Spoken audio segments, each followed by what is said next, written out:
ফারহান আলী ওয়াহিদের birth certificate already হয়ে গিয়েছে। এই সপ্তাহে ইনশাআল্লাহ তার পাসপোর্টের বায়োমেট্রিক্স অ্যাপয়েন্টমেন্ট হবে বার্মিংহামে ইনশাআল্লাহ। এবং ফারহানকে আমাদের ইচ্ছা সেপ্টেম্বর উইন্ডোতে আনা। ফারহান সহ অ্যাটলিস্ট আরও 4 থেকে 5 জন অরিজিন প্লেয়ারকে আমরা সুযোগ করে দিব। বাট প্রাইমারিলি সাফ আমাদের বলেছেন অ্যাক্টিভিটি করতে চান, যে ইনশাআল্লাহ আমাদের প্লেয়ারদের কষ্টের ফল আমরা পাবো, আমাদের ফ্যানদের ভালোবাসার ফল আমরা পাবো। দেখুন, দলের প্রস্তুতির ব্যাপারে আমাদের হেড কোচ সাহেব বলবেন এবং ন্যাশনাল টিমস কমিটি বলবেন। আমি সভাপতি হিসেবে নয়, একজন বাংলাদেশি হিসেবে চাই যে ইনশাআল্লাহ আমরা ভালো করে এই টুর্নামেন্টটাতে, এবং এতটুকু বলতে পারি ফেডারেশনের পক্ষ থেকে সাফের প্রস্তুতির জন্য যা যা করার প্রয়োজন আমরা সব করবো ইনশাআল্লাহ। ফারহান আলী ওয়াহিদের বার্থ সার্টিফিকেট অলরেডি হয়ে গিয়েছে। এই সপ্তাহে ইনশাআল্লাহ তার পাসপোর্টের বায়োমেট্রিক্স অ্যাপয়েন্টমেন্ট হবে বার্মিংহামে ইনশাআল্লাহ।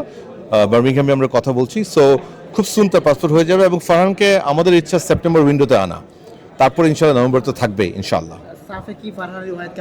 Definitely, absolutely, he will be there ইনশাআল্লাহ। আমরা বেশ কিছু প্লেয়ারদের দিয়ে কাজ করছি। আমার বিশ্বাস ফারহান সহ অ্যাটলিস্ট আরও 4 থেকে 5 জন অরিজিন প্লেয়ারকে আমরা সুযোগ করে দিব। তারপরে এটা তাদের উপরে। আমাদের হেড কোচ সাহেব আছে Thomas Dooley, he is a very capable man. ওনার সাথে আমার নিয়মিত যোগাযোগ হয়, টু বি ভেরি অনেস্ট। যাদেরকে নিয়ে আমি কাজ করছি ওনাকে ব্রিফ করছি। সো ইনশাআল্লাহ দেখা যাক, আমরা অ্যাটলিস্ট 4 থেকে 5 জন অরিজিন প্লেয়ার ওনাকে দিব। দেন ইট ইজ হিজ কল, কাদেরকে রাখবেন না। আমি একটু সত্যি কথা বলি, আমার সাথে কোনো প্লেয়ারের কোনো কথা হয় না। আমি আসলে কখনোই কথা হয় না।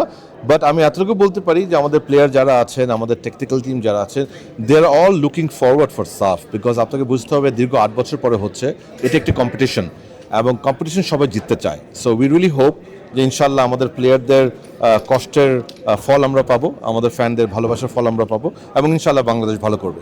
প্রাইমারিলি ওনারা আমাদেরকে অ্যাক্টিভিটির কথা বলেছে। 1 তারিখে ভুটানে তাদের ড্র সেরেমনি হবে, তারপরে ফিক্সচারটা লক হবে। So once the fixture is locked, আমরা তখন দেখব যে কয়টা ভেন্যু লাগে। বাট প্রাইমারিলি সাফ আমাদের বলেছেন অ্যাক্টিভিটি করতে চান। রোনান এবং ডিক্লান না, রোনান, ডিক্লান, ট্রেভর এবং আরও 1-2 প্লেয়ার আছে যারাই আমেরিকান কলেজে পড়ে, তারা আসলে ফিফা উইন্ডোতে আসতে পারে না। তাদের কলেজ বন্ধ না হলে তারা আসতে পারে না। সো এটাই বাস্তব সত্য, এটা অন্য কোনো কারণ নাই। তারা পড়াশোনার জন্য এবং তাদের কলেজে কমিটমেন্টের জন্য আসতে পারে না। সো নেক্সট ইয়ার আমরা আশা করি ওদের কলেজ বন্ধতে যদি কোনো উইন্ডো থাকে, ডেফিনেটলি দে উইল কাম।